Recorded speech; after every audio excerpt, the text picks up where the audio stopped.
प्रभु यीशु मसीह के सामर्थी और जलाली नाम में आज दिनांक 23 अक्टूबर दिन शनिवार को हम एक बार फिर आप सबका स्वागत करते हैं और परमेश्वर का धन्यवाद करते हैं कि परमेश्वर की करुणा जो अपरंपार है वो हमारे जीवनों पे बनी रहती है।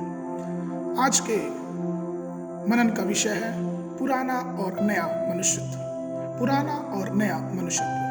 कुलुसियों की पुस्तक उसका 3रा अध्याय उसके 10वें पद में वचन इस प्रकार से कहता है, और नए मनुष्यत्व को पहन लिया है जो अपने सृजनहार के स्वरूप के अनुसार ज्ञान प्राप्त करने के लिए नया बनाता जाता है। मेरे प्रियो, इस संसार में हम दो मनुष्यत्व को देखते हैं, एक वो मनुष्यत्व जो पुराना है और एक वो मनुष्यत्व जो नया है। इस बात को मैं एक घटना से आपको समझाना चाहूंगा। हम सब ने तितली देखा है, लेकिन क्या आपको मालूम है कि ये तितली कुछ समय पहले कीड़ा हुआ करती है। ये मिल्कवीड के पौधे की पत्तियों के नीचे जुड़ी रहती है। ये कीड़े जो होते हैं और वे साधारण कीड़े होते हैं और ये कीड़े धीरे धीरे पत्ते को खाते हैं और धीरे धीरे बड़े हो जाते हैं और फिर ये क्यूबा का रूप ले लेते हैं और कुछ दिनों तक ये क्यूबा के रूप में उसी पत्ते या फिर यूं कह के उसी टहनियों में या फिर वो पतली जो टहनी होती है उसमें ये लटके रहते हैं और अचानक एक दिन ये उस क्यूबा से तितली के रूप में विकसित होके बाहर उड़ते हैं, जो कि देखने में बहुत खूबसूरत और मनभाव होती है। मेरे प्रियो, जब मनुष्य की सृष्टि हुई, जब हमारे जीवन की सृष्टि हुई, तो हमारा जीवन भी इन दो चरणों में बटा हुआ है। एक को हम बोल सकते हैं कैटल पिलर और दूसरे को हम बोल सकते हैं तितली। चूंकि तितली सुंदर और आकर्षित होने से पहले एक कैटरपिलर के रूप में थी, एक कीड़े के रूप में थी जिसको कोई भी देखना पसंद नहीं करता है। लेकिन दूसरे ही पल जब वो क्यूबा में होके कुछ दिनों होके गुजरती है और वो तितली का रूप धारण कर लेती है, हम सब उसके रंग को, उसके रूप को, उसके उड़ने की जो कला है उसको देख के हम सब ललायित हो जाते हैं। उसी प्रकार से मेरे प्रियो, वचन भी हमारे जीवन के दो पहलुओं को प्रदर्शित करता है। एक वो पहलू जो यीशु मसीह के पहले हमारे जीवन का था और एक वो पहलू जब हमने यीशु मसीह को अपना उद्धारकर्ता ग्रहण किया उसका।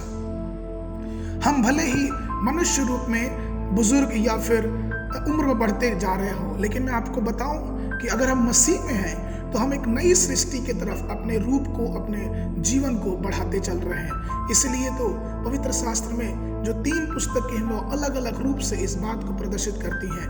पहली चीज जो हमें और आपको जाननी है वो है रोमियो की पुस्तक उसका 6वां अध्याय और उसके 6वें पद में, जहां वचन इस प्रकार से कहता है, क्योंकि हम जानते हैं कि हमारा पुराना मनुष्यत्व उसके साथ क्रूस पे चढ़ाया गया ताकि पाप का शरीर व्यर्थ हो जाए, ताकि हम आगे को पाप के दासत्व में ना रहें।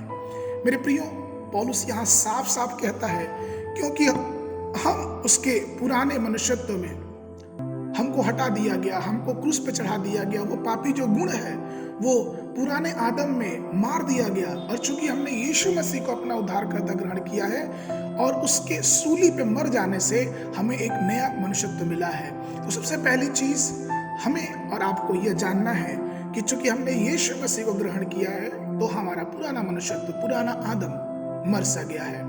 दूसरी चीज, पहला यूहन्ना की पुस्तक उसका 1 अध्याय उसके 7वें पद में, पर यदि जैसा वह ज्योति में है वैसा ही हम भी ज्योति में चले तो एक दूसरे से सहभागिता रखते हैं और उसके पुत्र यीशु का लहू हमें सब पापों से शुद्ध करता है। मेरे प्रियो, दूसरी चीज कि अगर हम पुराने मनुष्यत्व को नहीं छोड़ते हैं, इसका अर्थ यह हुआ कि हम पापों की शुद्धता की तरफ नहीं जा रहे हैं। चूंकि आपको और हमको मालूम है कि तितली जब वो क्यूबा की अवस्था में रहती है तो वो एक ऐसी अवस्था होती है जहां पे वो उस कीड़े के जो रूप है या फिर उसका रंग है, उसका फिर जो वो पत्ते खाने की जो आदत है वो छोड़ती जाती है और जब वो क्यूबा से निकल के बाहर आती है वो एक सुंदर तितली बन के हमारे सामने प्रकट होती है। इसी प्रकार से मेरे प्रियो, अगर हम यीशु की संतान है, अगर हम ज्योति की संतान है, तो हमें चाहिए कि हम अपने आप को, अपने जीवन को यीशु के लहू में धो के अपने पापों से शुद्ध होके एक नई प्रकाश में, एक नई ज्योति में चलने वाले हो सके।